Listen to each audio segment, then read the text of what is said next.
Hi guys! Good morning from Norway!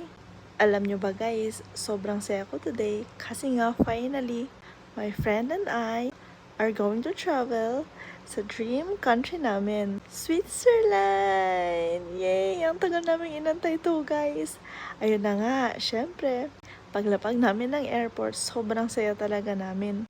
Dahil super early kami nakarating, nag-decide kami na ilagay muna yung mga gamit namin sa locker. Dumating kami ng Zurich guys ng around 9:50 a.m. And then we decided to explore Luzern. Yung Luzern pala guys, it's a 40-minute train ride from Zurich.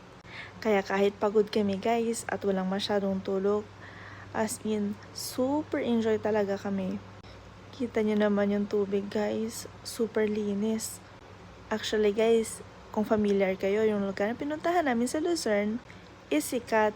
Ang tawag dito ay Chapel Bridge. Paglabas ninyo ng Luzern train station, 3 to 4 minute walk lang, makikita nyo na to. Guys, nagstay kami dito na matagal kasi super ganda talaga.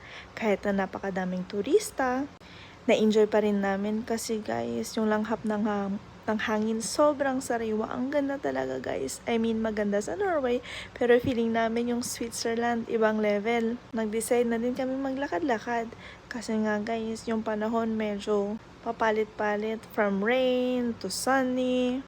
Pero nonetheless, na-enjoy pa rin namin ang short stay namin sa Luzern. Ayun na nga, sad to say, kailangan na namin bumalik sa Zurich kasi kailangan pa namin mag-check-in. Time check, mga 2 p.m. na ata kami guys nakaalis, and then pabalik na kami ng Zurich. Stay tuned!